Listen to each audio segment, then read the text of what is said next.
When that message hits your screen, something primal happens inside you. Your heart rate spikes. Your mind starts racing through 100 different scenarios. What does this mean? Why now? Should I reply? What do I say? And in that exact moment, you are the most dangerous version of yourself. Not because you're angry, not because you're bitter, but because you're reactive. And reactive people make decisions that serve the emotion of the moment, not the life they're actually trying to build. Here's what most people don't understand about avoidant psychology. The avoidant personality doesn't operate on your emotional timeline. They move in cycles of withdrawal, reflection, and re-engagement. When they text you, it's rarely because they've done the deep inner work, had a breakthrough, and suddenly transformed into a fully secure partner.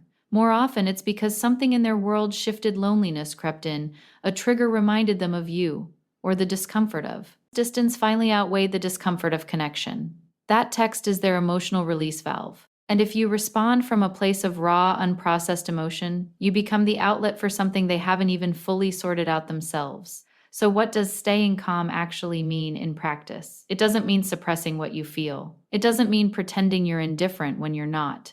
Real emotional regulation is not about building a wall, it's about creating a pause. Pause is where your power lives. Between stimulus and response, there is a space, and in that space lies your freedom.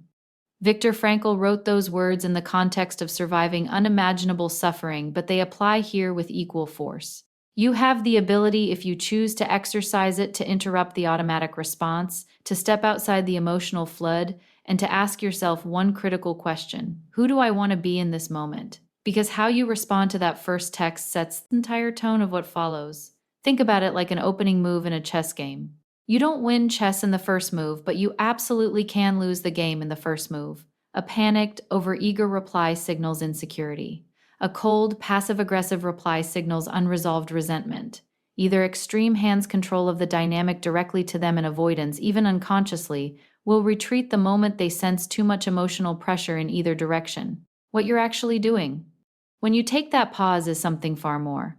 Now that you've taken that pause, you've done something most people never do. You've created space to think. And thinking, real thinking, is exactly what this moment demands. Because before you craft a single word of your response, you need to ask yourself a question that almost nobody asks. Why did they actually reach out? Not the surface level reason. Not the hey, just checking in, or the saw something that reminded me of you that's sitting in your notifications right now. I mean the deeper psychological reason underneath that message. Because avoidance and I want you to really understand this. Avoidance do not reach out casually. For a secure person, sending a text is nothing. It's a low-stakes, impulsive, everyday act. But for someone with an avoidant attachment style, reaching out to an ex requires overcoming an enormous internal resistance. They've been wired, often since childhood, to associate closeness with danger, to link vulnerability with loss of self. So when they finally do cross that threshold and hit send, something significant has shifted inside them, and your job is to figure out what. There are generally 3 categories of motivation driving that text. The first is loneliness and nostalgia. Life gets quiet. The novelty of their independence fades. They scroll through old photos, hear a song, pass a place, and suddenly the emotional memory of you floods back in a way that temporarily overrides their avoidance. This is the most common trigger and also the most fragile. It doesn't necessarily mean they've changed. It means they're uncomfortable in a moment, and you represent relief. The second motivation is curiosity and ego. Avoidance, like all of us, have an ego that needs occasional validation. If the breakup left things unresolved, if you moved on visibly, if you stopped chasing, they may be texting to recalibrate their sense of self-worth. To confirm that you're still there, still affected, still available. This is not malicious. It's human. But recognizing it protects you from being used as an emotional mirror for someone who isn't yet ready to do the real work. The third and rarest motivation is genuine growth and intent. Sometimes, not always, but sometimes an avoidant has been through enough pain, enough self-reflection, enough therapy or life experience that they reach out from a place of real change. They've started to understand their patterns. They've sat with the discomfort long enough to recognize that their walls were keeping out the very thing they needed. This version of the text is different in its tone, its specificity, its willingness to take ownership. And if you've done your own work, you'll feel the difference. Why does identifying the motivation matter so much? Because your response to loneliness should look different from your response to genuine growth. If you treat every text like it's the breakthrough you've been waiting for, you set yourself up for the same cycle, the approach, the temporary warmth, the slow withdrawal, the confusion. You've probably been through that loop before. You know how it ends. Awareness is what breaks the pattern. This is where emotional intelligence stops being a buzzword and becomes a survival skill. The ability to look beneath behavior, to ask not just what someone is doing, but why is the difference between responding wisely and reacting blindly. It's the difference between someone who understands human psychology and someone who keeps being surprised by it. So before you reply, hold the text up to the light. Read it slowly. Notice what they said and what they didn't say. Notice whether there's accountability in it or just comfort seeking. Notice whether it opens a door or simply tests whether yours is still unlocked. Understanding their motive isn't about playing games, it's about making sure you're not the only one who's changed. Sophisticated than playing games. You've stayed calm. You've taken the pause. You've looked beneath the surface of that text and asked the harder question, why are they reaching out? You've done what most people in your position never do. And now comes the moment that trips up even the most self-aware, emotionally intelligent people in the room. The moment you actually have to respond. And here is where I see people make the same devastating mistake over and over again. They feel the emotional pressure that's been building since that message arrived, all the things they've wanted to say, all the questions they've been carrying, all the feelings they've been processing in silence, and they release it. All of it, right there in a single reply. A paragraph, sometimes two, sometimes an entire essay that took 45 minutes to write and 3 drafts to finalize. And they send it thinking, finally, I'm being honest. Finally, I'm expressing myself. Finally, they'll understand how I feel. What actually happens is the opposite of what they intended. You have to understand something fundamental about how the avoidant mind processes emotional input. Where a securely attached person reads a deeply emotional message and feels connected, the avoidant reads that same message and feels trapped, overwhelmed, cornered. Their nervous system, conditioned over years to interpret emotional intensity as a threat to their autonomy, sends one signal and one signal only: retreat. It doesn't matter how beautifully you worded it. It doesn't matter how valid your feelings are. The volume of the emotional content itself becomes the trigger. And they withdraw not because they don't care, but because their entire psychological architecture is designed to protect them from exactly this kind of intensity. So when you over-explain, when you overshare in that first response, you are quite literally doing the one thing most likely to push them back into silence. You are handing them the justification. Their avoidance system has been waiting for, see, this is why I left. This is too much. This is why I need distance. Now, I want to be very clear about something, because this is where people misunderstand the advice. I am not telling you to be cold. I am not telling you to be distant or robotic or to pretend you feel nothing. Suppressing your emotions is not the goal, channeling them is. There is an enormous difference between someone who is emotionally unavailable and someone who is emotionally disciplined. One is a wound, the other is a skill. And the skill is this: you can be warm without being desperate. You can be open without being overwhelming. You can acknowledge the moment without making the moment carry the weight of everything that came before it. Think about what a short, calm, genuine response actually communicates to an avoidant. It says, I'm not in a panic. I'm not waiting by the phone. I have a life, I have stability, and I'm secure enough that hearing from you don't destabilize me. That is magnetic to someone whose deepest fear is being engulfed by another person's emotional world. Brevity in this context is not indifference. It is confidence. And confidence, real grounded confidence, is the single most attractive quality you can project in this moment. Keep your first response to 2 or 3 sentences at most. Match their energy, perhaps slightly below it. Neutral, warm, unhurried.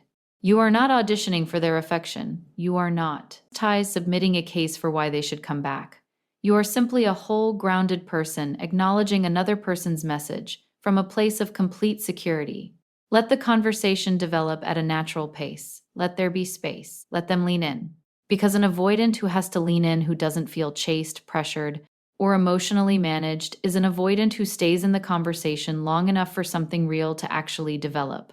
The less you say in this moment, the more they will feel. Brevity is not playing small, it is playing wise. Nervous system, a chance to come back online. You're allowing there's something that happens to people when an avoidant ex reaches back out. Something subtle, almost imperceptible, but extraordinarily consequential.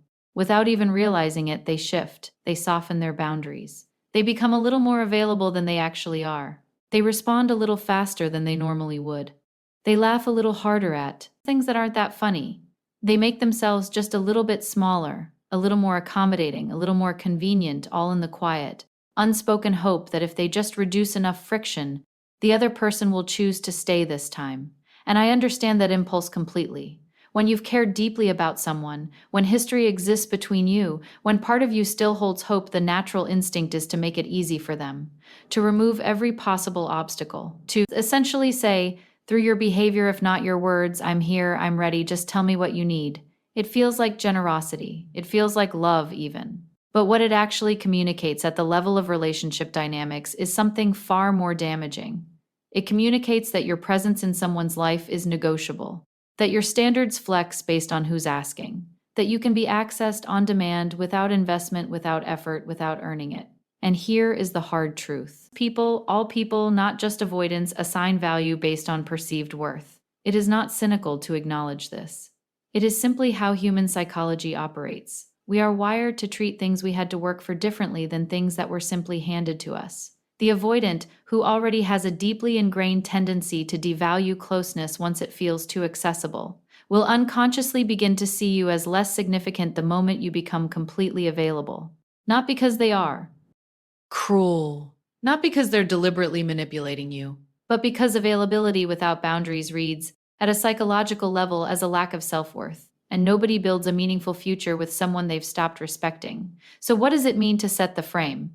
It means that from your very first response, through the pace of your replies, through the substance of what you say and what you choose not to say, you are communicating something non-negotiable about who you are and how you expect to be engaged with. You are not aggressive about it. You are not cold or punishing. You don't send a list of rules or deliver a speech about what you will and won't tolerate.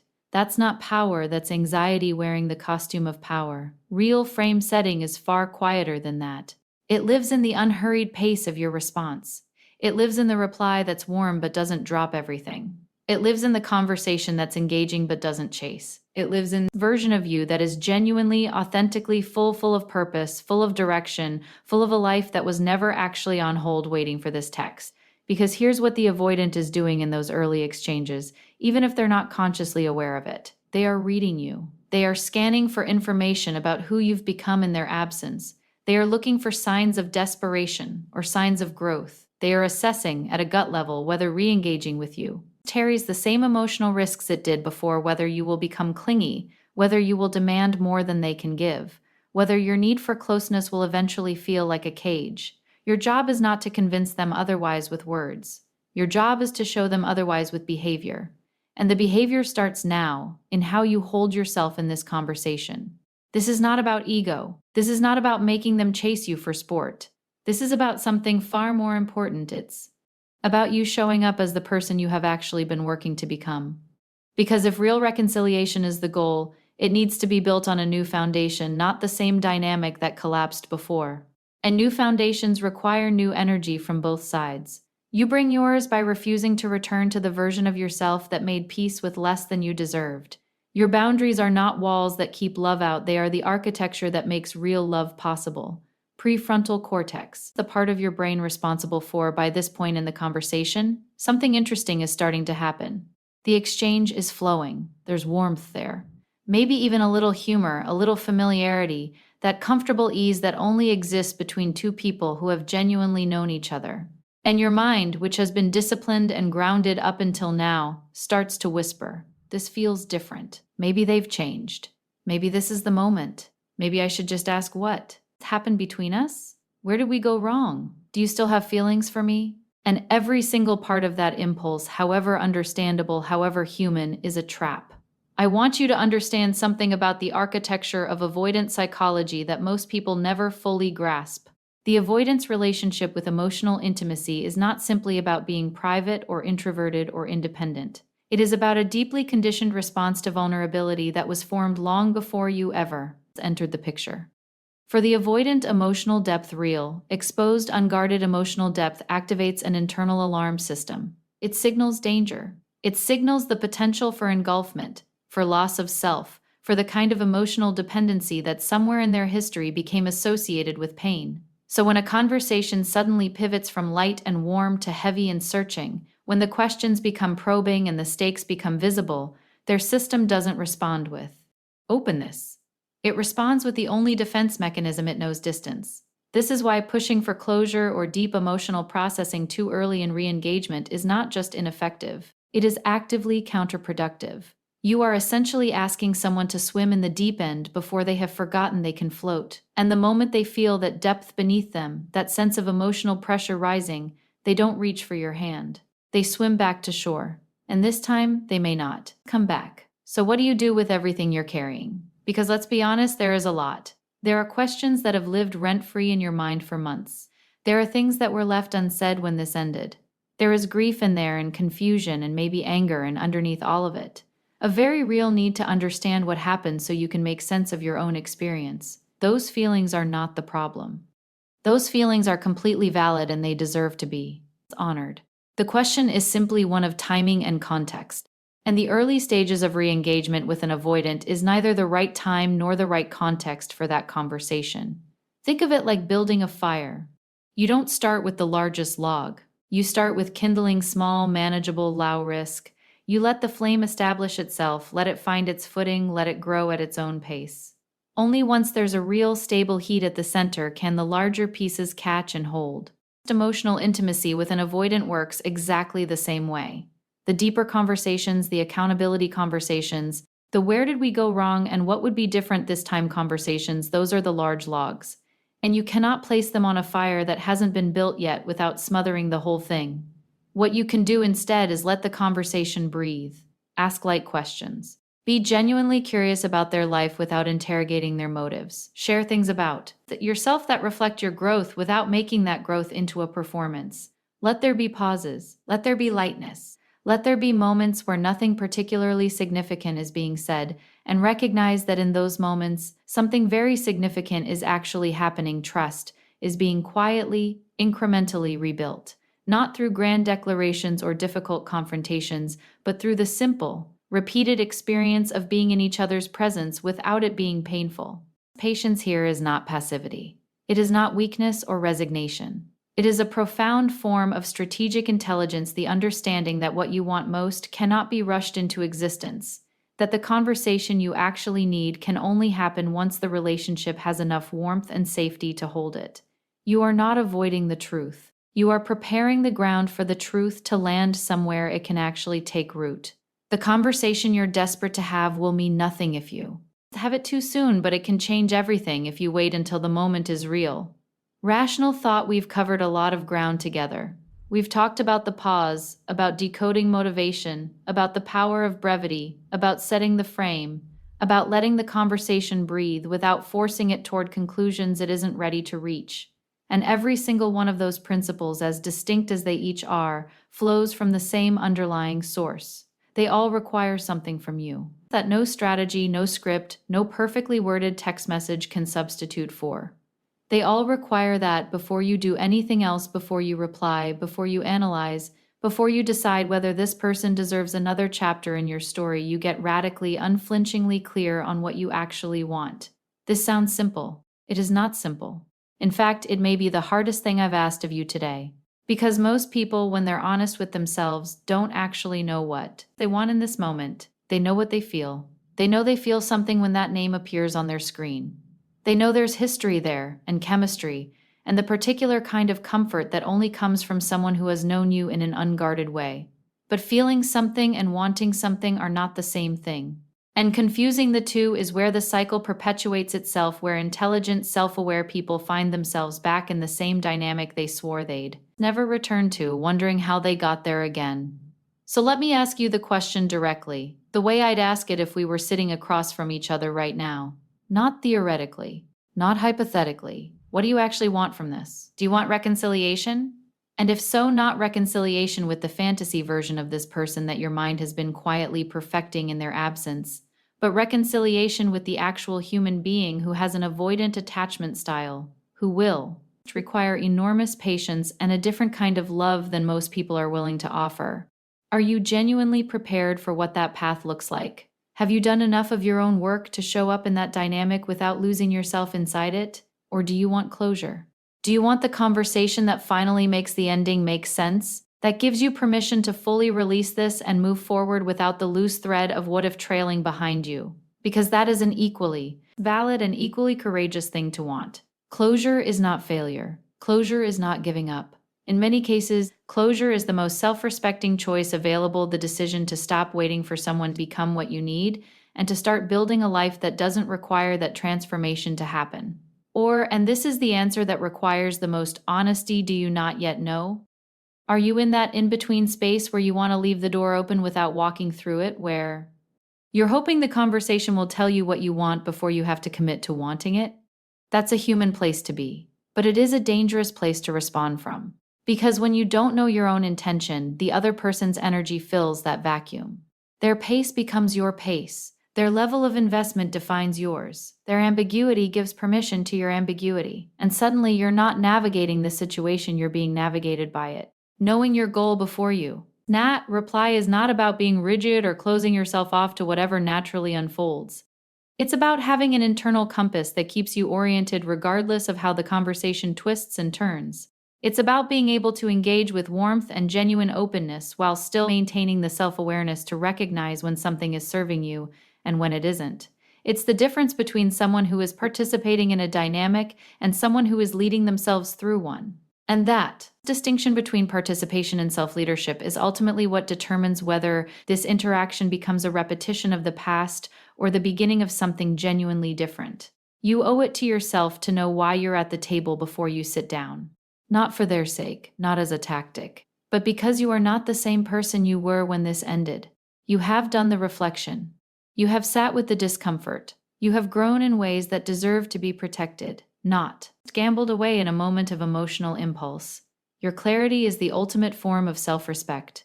It is the foundation beneath every other principle we've discussed today. Without it, all the strategy in the world is just sophisticated confusion. You cannot navigate toward what you want until you are brave enough to admit, to yourself first, exactly what that is. And long-term consequence to override your amygdala, which only knows fear, threat, and urgency. This is not a dating strategy. This is neuroscience. Your brain under emotional activation literally cannot access its highest cognitive functions. So when people say think before you speak, they're not just being polite, they're describing a biological necessity. Take an hour. Take a day if you need it. Go for a walk. Call a friend who will hold you accountable, not one who will hype you into a frenzy. Journal if that's your process. Do whatever it takes to come back to a grounded, centered version of yourself, because that person is who needs to write the reply. Not the one who's still grieving. Not the one who's fantasizing about reconciliation before a single real conversation has taken place.